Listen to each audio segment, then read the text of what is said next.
Hello and welcome. I'm Lee Peterson, host of the podcast WDcast, which is called WDcast because it's brought to you by WD Partners, whose tagline is Innovation at Scale, which means that WD Partners has services that range from strategy, design, digital, and operations to architecture and construction management. So end-to-end services, WDPartners.com. Thank you, WD, for sponsoring this, and thanks, Chris. The mission of this show, WDcast, is to talk to wise people about the burning business platforms of the 21st century and challenges involved. We're really kind of not so concerned about what the business is, as you'll find out today. As long as it's on fire, we're more interested in the way that people think. So there's obviously a lot to talk about in regard as a circuitous topic. And today we've got a very special guest with us by phone, someone I would call a righteous warrior for the efforts that she's made as a journalist, an organizer, a podcaster, and just a general tireless human being towards not only business, but the right way to do business, and also for the betterment of us all. We have with us today Elaine Appleton Grant. She's the president, producer, and co-founder of Podcast Allies at the moment.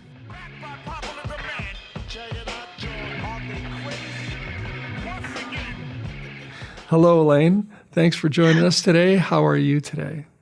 Hi, Lee. Thank you. That was quite the introduction. I really appreciate it. Thank you so much. Well, you deserve it, as we'll soon find out. Just a little disclaimer before we get going. The thoughts and opinions expressed today belong to the members of this discussion, Elaine and I, and do not necessarily represent those of the companies that they work for. Mine being WD Partners, hers being Podcast Allies. So, Elaine, after that intro, as you suggested, I'm sure listeners are thinking, whoa. Could you please give us the journey to Podcast Allies? Like, what's the story? What's your background? Sure. So Podcast Allies is a consulting and podcast production company that I founded with my co-founder and good friend, Lindsay O'Connor, about a year ago. But the journey is I have been a journalist my entire life.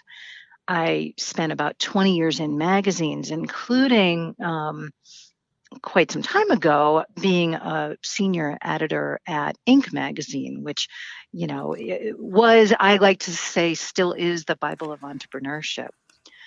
And then in 2003, I took my first steps into public radio, which had been a dream job. I had always been in print, and went to work for WBUR in Boston on a national syndicated daily interview program that was live 2 hours a day. And so it was an NPR syndicated program. Right. Had a few more years freelancing as a writer and editor, and then went to work for New Hampshire Public Radio as a reporter, did some fill-in work on their 2 interview programs, and then found my way to Colorado, where I ran for a few years a daily interview program here called Colorado Matters, which is an hour-long sort of magazine-style show, mostly interviews, but we would do some reporting sometimes or bring news reporters on, and it was great fun. And then I left in 2015 and did sort of the whole content thing where I was still doing some writing and some book editing, and but I had been really captured by this really burgeoning new category of podcasts, and so really for the last 3-4 years, that's been my focus. Wow. Is podcasting. So that's kind of a lot. First of all, between the combination of New Hampshire and Colorado, I'm extremely jealous just to begin with. Let alone being on NPR Live, that's got to be a joy in itself. Oh, I personally was not on NPR Live. I have done reporting for NPR, but I was a producer for a show called The Connection. And so trust me, I wasn't in that celebrated category. I was definitely behind the scenes. So did you see, because you mentioned the podcast towards the end there, did you see the podcast thing coming? The success of podcasts? I did. I have to say, it's probably the one time in my life when I made a prediction that came true beyond my wildest imaginings. I was really paying close attention to it back in 2015. And of course, there are plenty of people who will say to you, well, we started in podcasting in 2005 or something. In fact, I had at one point in my career done a lot of writing for AARP, the magazine, which at the time, it probably still was the biggest circulation magazine in the country, which people don't realize. I didn't know that. I didn't know Yeah, that at it all. was millions of people. And actually, it was a great magazine to write for. I used to joke that I was writing for it before I was old enough to get it. I wish I could still say that, but and so when I went out on my own, I pitched a podcast to them that at the time, I believe my working title was Life Reimagined. And they said to me, well, what is this podcast thing? We need you to do research on who's listening to podcasts in the first place. Yeah. And so I did, and which was really helpful to me. And I talked to some of the earliest players in this wave of podcasting. Yeah. And went back to them with a big presentation, and it was just going to get to the right people. And then my editor, who's a lovely guy, called me one day and he said, they fired the entire radio group yesterday. Oops. Yeah. And I was so sad. And, ultimately that podcast turned into One More Shot, which I did on my own for a little while. And, but it's not dead yet.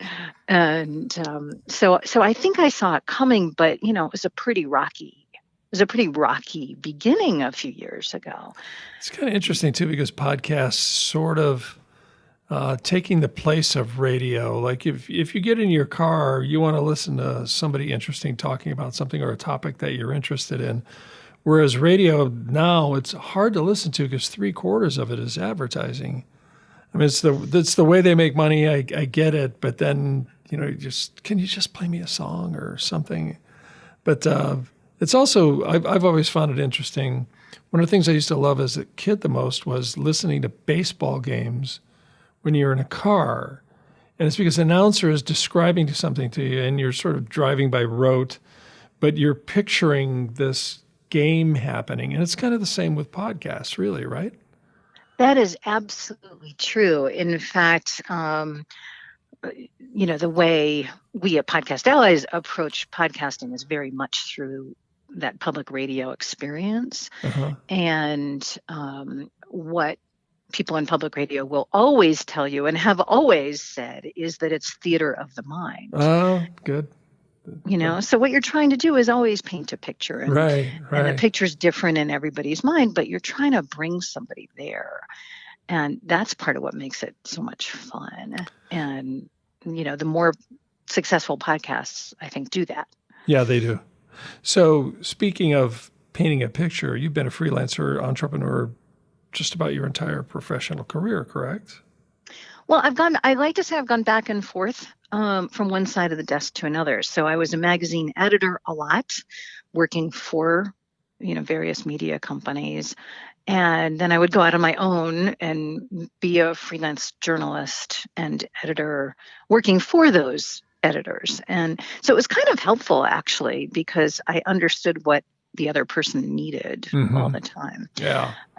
Yeah. Now I'm most definitely an entrepreneur and absolutely love it. I think that's probably why when I got to Inc. magazine, which was way back in, I think, mid-'99, I felt like I had landed in such a great place because I've got this entrepreneurial bent, so it was really exciting.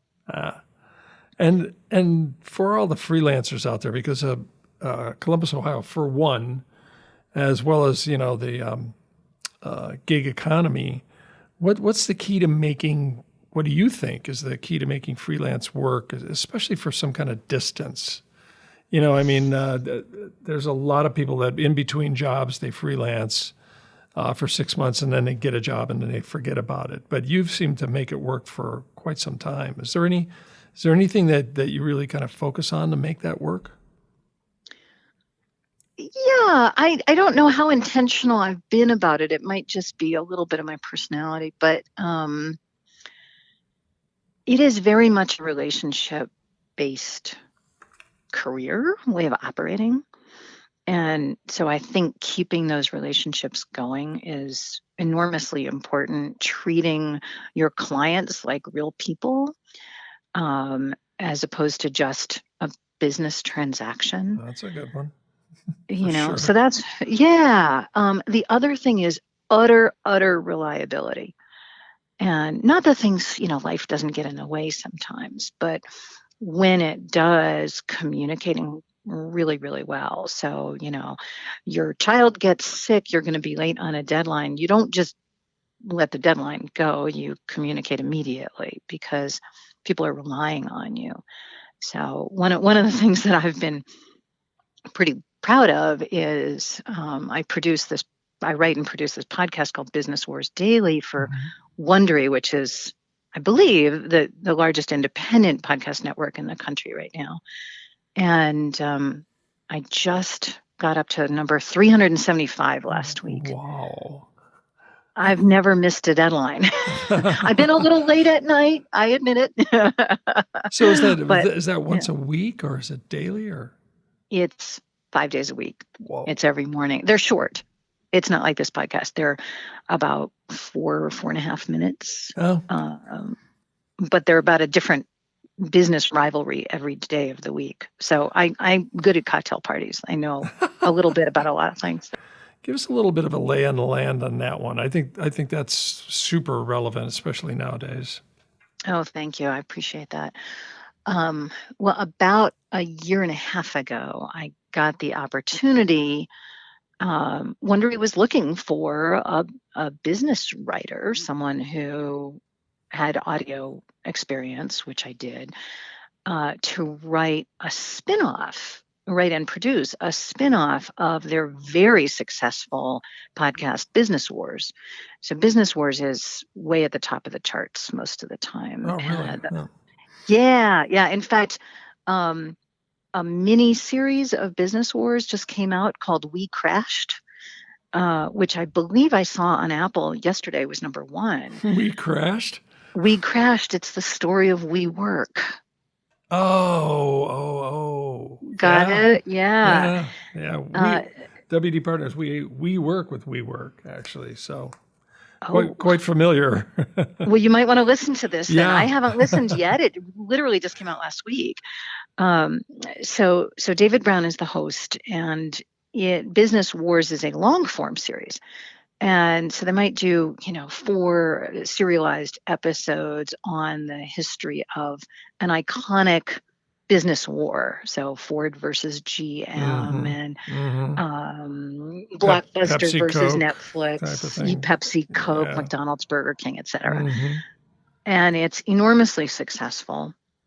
And so Wondery, whose CEO is Hernan Lopez, a hugely creative guy, they wanted to experiment with short form. And so they decided, let's do a spinoff. We'll call it Business Wars Daily, and it will be a newsy, entertaining analysis of a different corporate rivalry every weekday. Oh, wow. Fun. Yeah. And it's a lot of work. Yeah. Hopefully they're fun to listen to, but it is a tremendous amount of work. And so I saw that and I applied for it and wrote a test episode, and got the gig. And it was supposed to be at first only 3 minutes every morning. Oh, wow. That is really hard. That's not much beyond the names, I don't think. It's tough. High level. It's tough. Yeah. So it's expanded since then so that I can get into more depth. But, it's very fast paced. It's what I try to do is build something off the news. And I try to put it into a bigger context. Why should you, the the average listener who is interested in business for any number of reasons. But why should we all care about this? And so I just signed a new contract, as a matter of fact, to continue doing it. And and it's been just this enormous education for me. And seeing all these connections. I've always thought, like, being in the consulting or services business, like, you learn so much. I remember learning all about convenience stores in a 1-hour dissertation by a convenience store expert that we had hired to come in and tell us about convenience stores. I walked out of that room and thought, wow, I just learned everything that there is about convenience stores. Even though, I'm like a grandparent to convenience stores, at least I know what I'm talking about, and I know what they sell, I know what they do. Exactly. Right? I mean, you learn so much about somebody just by, getting a download or talking to them. Who do you think is fighting the business war of today? I don't think that there is one company fighting the business war of today. I think I can tell you what perhaps is the biggest business war, in my view, which is sustainability. Oh, interesting. Because there isn't a week that goes by that somebody isn't making an announcement of something to do with sustainability. And so I've been seeing this a lot and talking about it.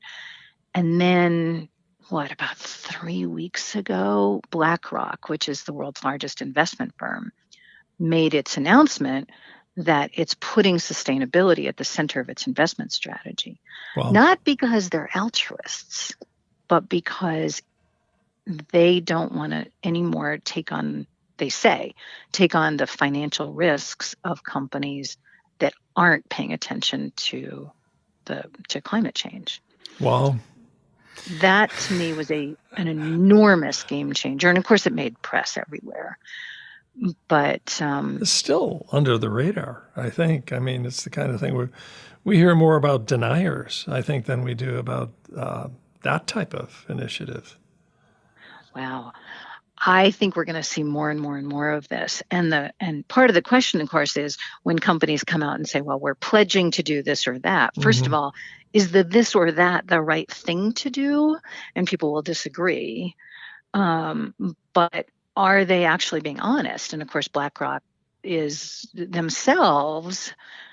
There were plenty of environmentalists who said, well, let's watch. Is this just greenwashing or not? And I think we're not going to know that for a long time because they're an exchange traded fund manager, and they have $7 trillion under management. Wow. And people haven't heard of them because, they're sort of buried in the bowels of the economy.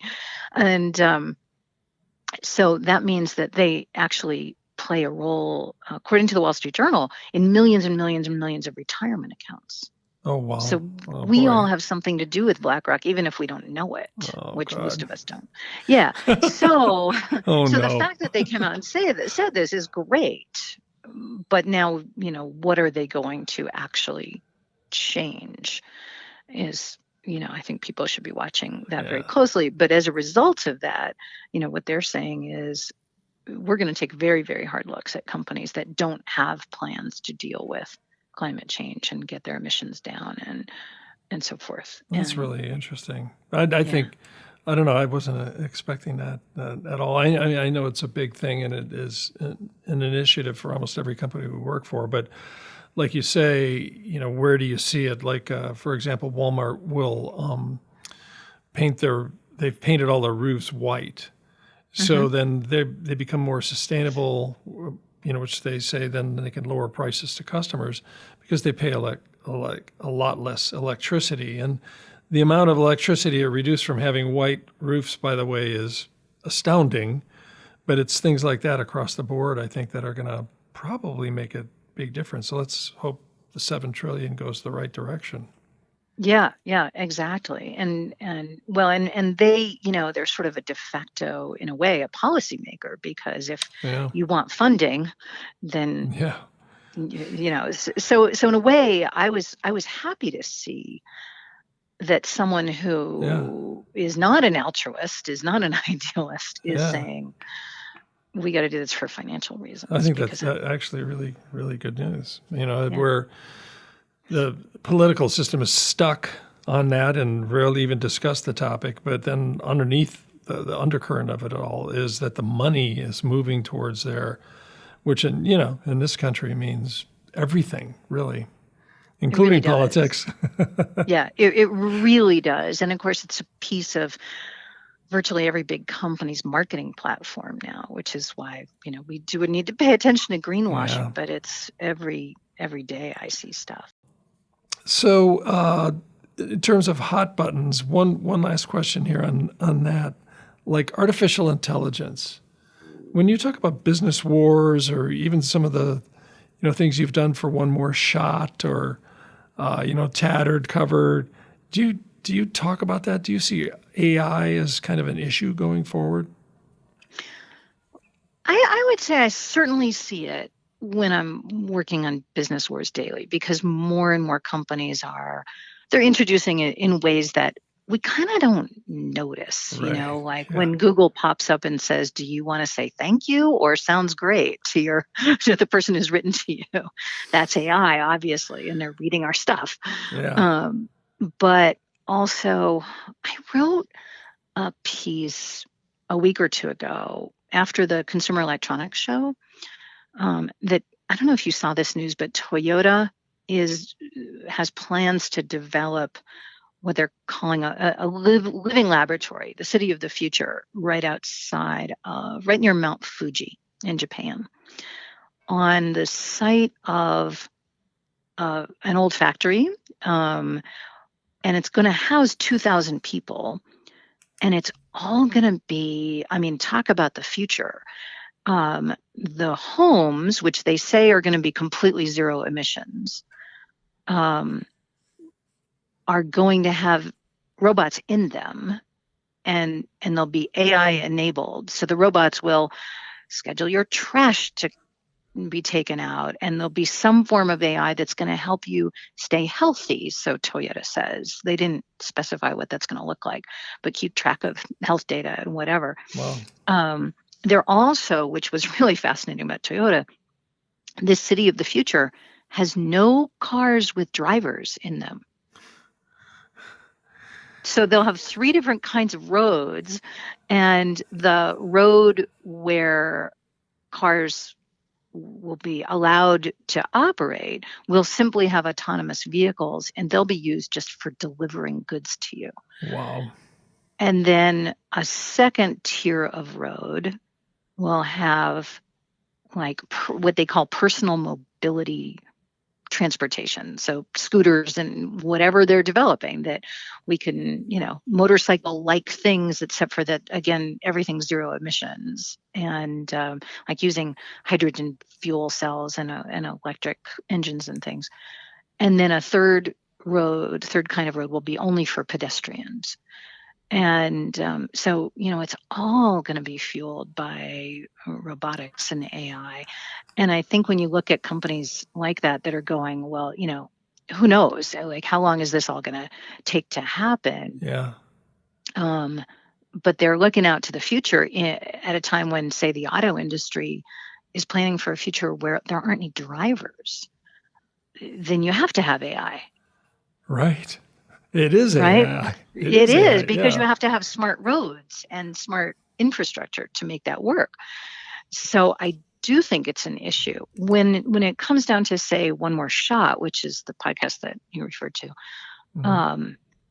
that is more that I don't remember ever talking about AI, although I imagine if I were to start the podcast again, which I hope to, when I can find a time, that I could talk to somebody who is working in AI and, or maybe has changed their life as a result of it. But this was more of a, individual one-on-one. What have you done to change your life, to reinvent your personal, professional, or creative life? You have to wonder with AI, like with everything with technology. I think we found that there's two sides. There's the super helpful side, like directions and restaurant near me, and communication. Just like where are my daughters? That type of thing. I can see where they are all the time, or they can call me anytime they want. Then there's the dark side where they figured out where you go and they send you an ad for that, and they're following you around with these apps, and everybody knows where everybody is. And, it kind of reminds you of Black Mirror, or I don't know if you saw that movie Ex Machina, but something as kind of dark as that.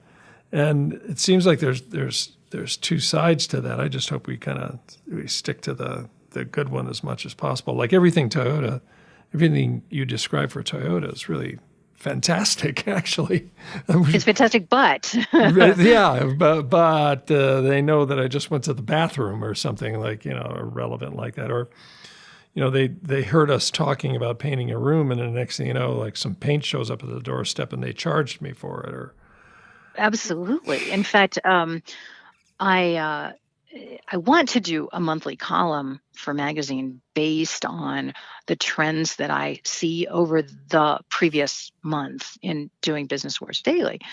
And so I just actually proposed this to a major business magazine. We'll leave it out until they say yes. Yeah.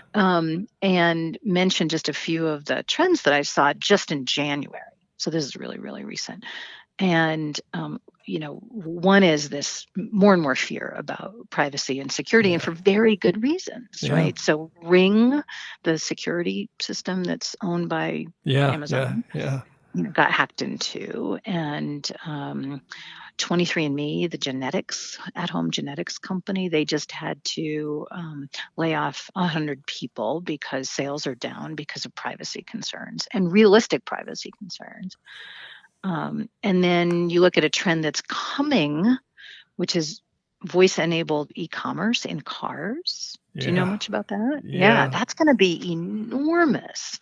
Sure. And talk about, we're going to be giving away even more data for the convenience of telling Alexa in your car, which you'll be able to do very, very soon, pay for gas at this ExxonMobil station at 11,000 stations across the country. Pay for gas. You still have to get out and pump it, but at least you paid for it. I think it's true probably of any new technology for the last 200 years, whether it's a steam engine or whatever. There's always a frightening and a dark part, and then there's always a super beneficial part. So, I think as usual, we'll plod on through it and try to focus on the right stuff. And the bad guys will focus on the bad stuff, Right. And we're going to have to be wary at the same time while we say, well, there's some benefits to all this. Yeah, that's true. I like knowing I can figure out where my son is. Yeah, we just installed a new security system that is just destroying my life. It's not letting me go into websites and stuff like that. And it's like, oh my God, come on. But I get it. I get why they're doing that, but we have to sort of fight through. It's like we live in a jail because there's so many people attacking us. Yeah. So to move on to some personal topics. So your professional life, as you've mentioned yourself, is pretty stacked. So what do you do for fun?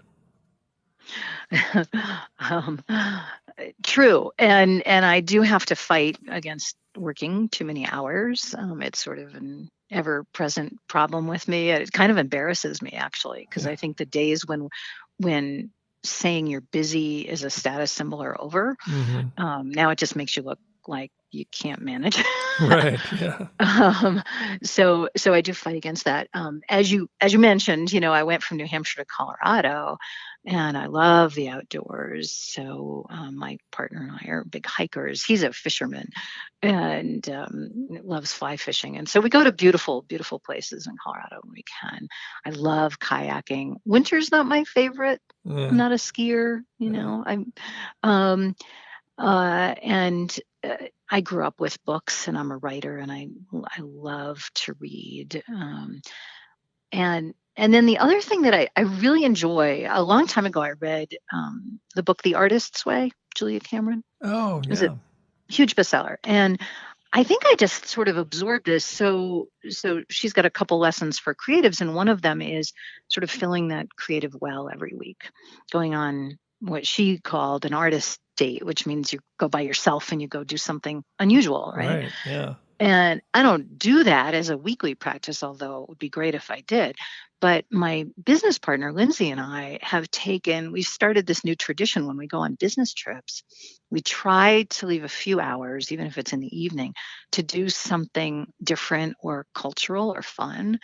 So we went to Washington, D.C. We were consulting with the Environmental Defense Fund and on their new podcast. And we went to the Kennedy Center and we watched a show that I didn't know this, but the Kennedy Center puts on new plays, new musicals for free. Really? Yeah. And it was just fantastic.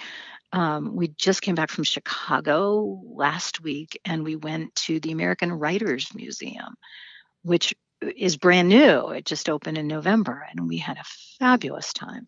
So it's, I love to travel and it's really fun to make sure that when you travel on business, you do something unusual, get to, like what's cool here Yeah. that maybe other people don't know about, or at least I don't know about. Exactly. One more question, and then we're going to go to the lightning round. Could you give us a bold prediction for 2020? Like, do you mean elections? No, just anything. Oh boy. Yeah, I mean, we make it to Mars, anything like that. Elon Musk, drives a car on Mars, maybe. 2020. I'm not sure if I want to be as bold as to say that we're going to see real advances in driverless cars actually being used in 2020, but I would not be surprised if it's 2021 at all. I really think that the whole automotive industry is moving way faster than we average bears assume. Wow, that's really good. Kind of good to know. There's a lot of trepidation about that because of the job situation. And you've got some 175,000 jobs that opened up last year for the last mile of all the package delivery because of buying online. Mm-hmm. So, I mean, although I think I was reading that the sort of the last mile, like they can get through AI, a truck from San Francisco to the distribution center in Columbus, Ohio. But then when you take it to somebody's house in a neighborhood, it's still for quite some time going to be human driven.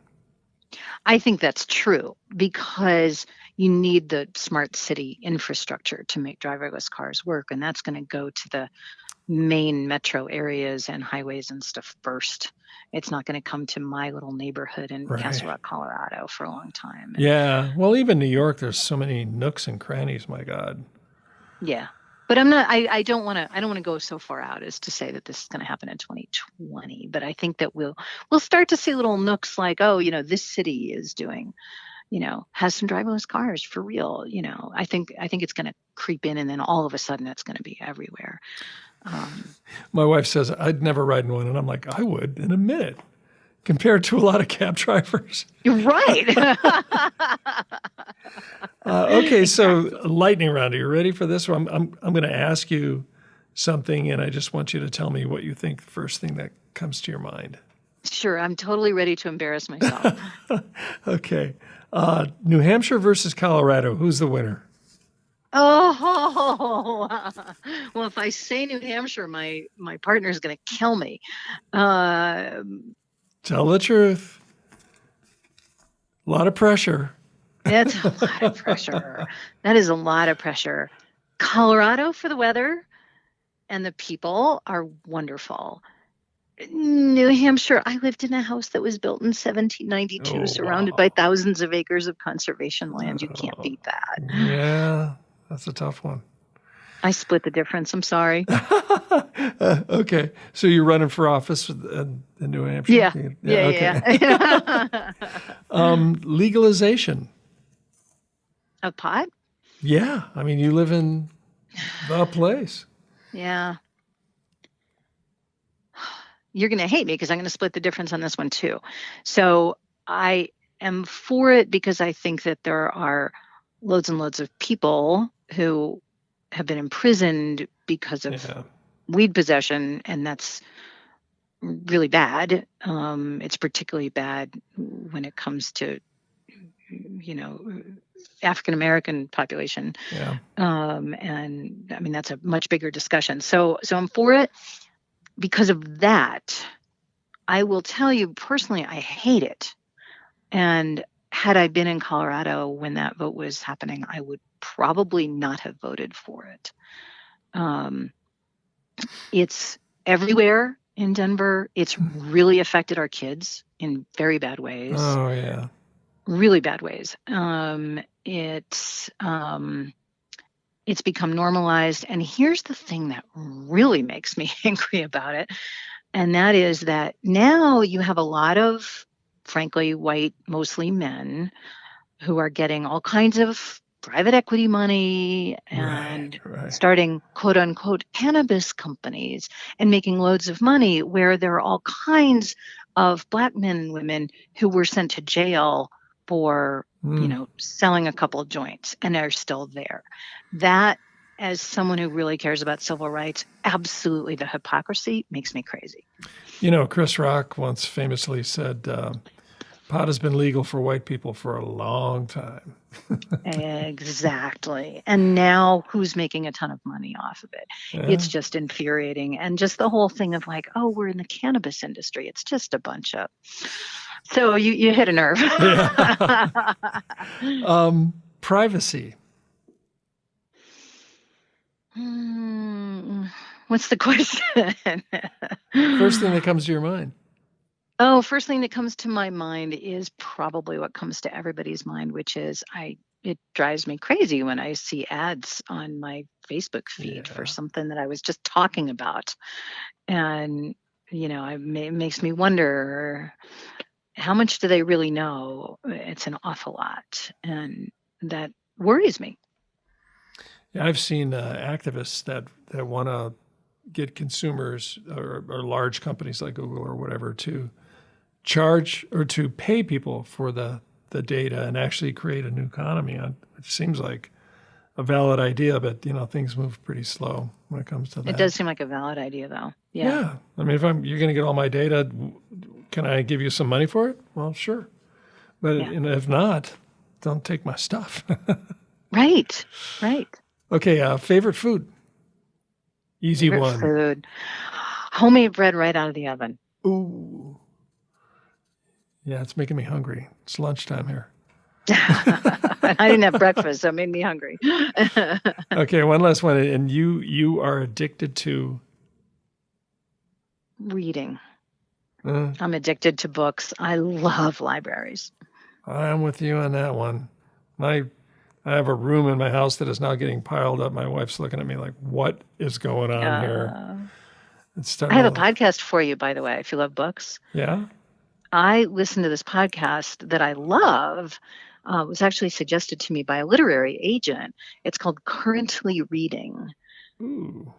And it's these two women who call themselves bookish best friends, and they set themselves an extraordinary goal for the amount of books they have to read every week. And they talk about them, and they are quite honest about whether they like or dislike. And so I've gotten some great book recommendations, and they're just fun to listen to. Oh, that's fun. I like to read like 3-4 books all at once. Me and then too. It's like, well, today I feel like this one. And then, it's almost like your point about, filling your mind. It's like, today I'm going to fill my mind with some history. Tomorrow I'm going to get some mystery. Yeah. I didn't mean to rhyme that, but okay. Elaine, thank you very much for joining us. You've been very gracious, very informative. I think you've probably lit a lot of people's minds up, and much appreciated. Thank you for making WDcast better. Thank you, Lee. I really enjoyed it. Okay, people, be sure and listen anytime for some more human interaction on hot topics, which, by the way, you're welcome to suggest to us on WDpartners.com. Also, be sure and subscribe to this podcast. WD is at WD Partners. WDcast is at WDpartners.com. Go to the menu hamburger and hit what we think. Then go to the very bottom of that page, bottom sort of center, and hit the podcast icon on pick one. And we've got many great ones in there now, including Google, Lionesque, EY, Donato's, Green Growth Brands, which we talked a little bit about their industry just now, Alexa, and now Elaine Appleton Grant. Thank you for listening, and remember, an informed electorate is what makes democracy work. So stay frosty out there. Thank you.